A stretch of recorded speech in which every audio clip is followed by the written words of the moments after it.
नमस्कार मित्रांनो, daily support या मराठी यूट्यूब चॅनलवर तुमचे सर्वांचे मनापासून स्वागत आहे। आपल्या सर्वांसाठी आताच्या ठळक बातम्या, धडाकेबाज निर्णय, काही मिनिटांपूर्वीच्या बातम्या आहेत। या संदर्भात अधिक माहिती या व्हिडिओत जाणून घेऊया। तत्पूर्वी तुम्ही डेली सपोर्ट या मराठी यूट्यूब चॅनलवर नवीन असाल तर खाली दिलेल्या लाल रंगाच्या सबस्क्राइब बटनावर क्लिक करा आणि समोरील बेल आयकॉन क्लिक करा, जेणेकरून अशाच प्रकारचे नवनवीन आणि माहितीपूर्ण व्हिडिओ तुमच्यापर्यंत सर्वात आधी पोहोचतील।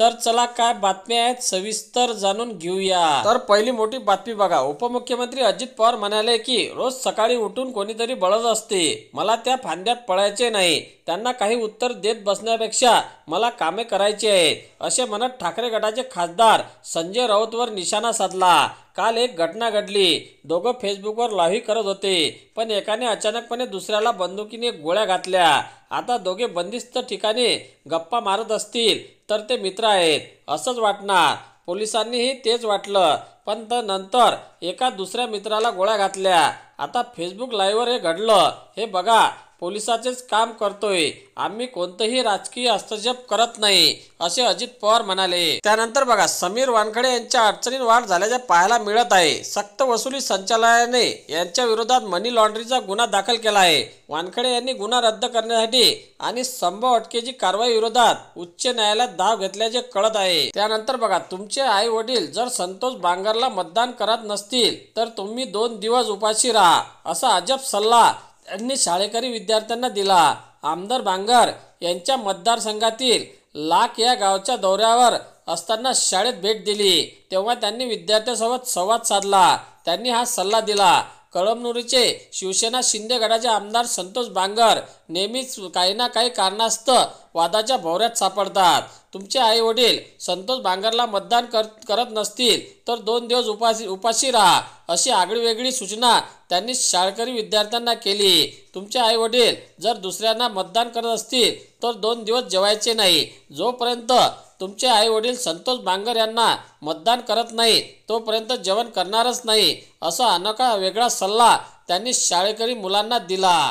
त्यानंतर बघा, मुख्यमंत्री शिंदे वाहनतळाचे स्वप्न 7 वर्षानंतर सत्यात उतरत असल्याचे सांगणाऱ्या उद्योगमंत्री सामंत यांच्या हस्ते महाराष्ट्र औद्योगिक विकास मंडळातील कर्मचाऱ्यांच्या पाल्यांना 350 टॅब देण्यात येणार आहेत। यावेळी प्रातिनिधिक स्वरूपात काही पाल्यांना टॅब वाटप करण्यात आले। औद्योगिक विकास मंडळातील 450 अधिकारी कर्मचाऱ्यांना पदोन्नती देण्यात आली। औद्योगिक विकास मंडळातील अधिकारी कर्मचारी व सेवानिवृत्त कर्मचाऱ्यांसाठी मुख्यमंत्री कर्मचारी आरोग्य विमा योजना सुरू करण्यात आली। या विम्याचे हप्ते महाराष्ट्र औद्योगिक विकास महामंडळ भरणार आहे।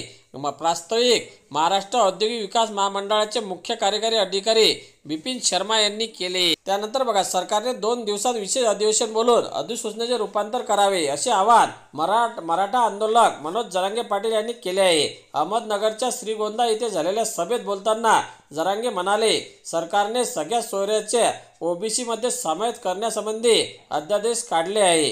याबरोबरच शिंदे समितीचा अहवाल देखील सादर करण्यात आला आहे, तो स्वीकारावा। याबरोबर अध्यादेशात कायद्यात रूपांतर करावे। हे सर्व करण्यासाठी विधिमंडळाचे अधिवेशन गरजेचे आहे। 15 तारखेला अधिवेशन होत आहे, याआधीच विशेष अधिवेशन घेऊन कायदा मंजूर करावा, अशी विनंती जरांगे यांनी केली आहे। त्यानंतर बघा, मराठा आरक्षणासाठी शेवटच्या श्वासापर्यंत लढणार असे जाहीर केले। यावेळी त्यांना पुन्हा एकदा मंत्री छगन भुजबळ व मनसे अध्यक्ष राज ठाकरे यांच्यावर नाव न घेता टीका केली। या सभेलाही अलोट गर्दी झाली होती। श्रीगोंदा आडळगाव रोड वरती औटेवाडी या ठिकाणी सकल मराठा समाजाच्या वतीने मराठा संघर्ष योद्धा मनोज जरांगे पाटील यांची जाहीर सभेचे आयोजन करण्यात आले होते। यासाठी मोठ्या प्रमाणात जनसमुदाय उपस्थित होता। त्यानंतर बघा, 2014 मध्ये राजकारणाच्या केंद्रस्थानी आल्यापासून पंतप्रधान नरेंद्र मोदी यांची लोकप्रियता कायम आहे। त्यांचा चेहरा पुढे करून भारतीय जनता पक्षाने अनेक विधानसभा निवडणुका जिंकल्या आहेत। पक्षाने 2019च्या लोकसभेत निवडणुकीत नेत्रदीपक विजय मिळाला आहे। 2024ची लोकसभा निवडणूक ही पंतप्रधान मोदीसाठी शेवटची लोकसभा निवडणूक असू शकते, अशी चर्चा राजकीय वर्तुळात आहे। अशा तऱ्हेने भाजपमध्ये त्यांच्या राजकीय वारसदार कोण असेल याबद्दल वेगवेगळ्या चर्चा राजकीय वर्तुळात पाहायला मिळतात। त्यानंतर बघा, मुलीच्या शिक्षणासंदर्भात महत्त्वाची बातमी येत आहे। येत्या जूनपासून राज्यात ज्या मुलीच्या पालकांचे 8 लाखापेक्षा कमी उत्पन्न आहे त्यांना मेडिकल असोसिएशन किंवा इंजिनिअरिंगसाठी जवळपास 600 अभ्यासक्रमाचे शिक्षण मोफत दिले जाणार आहे.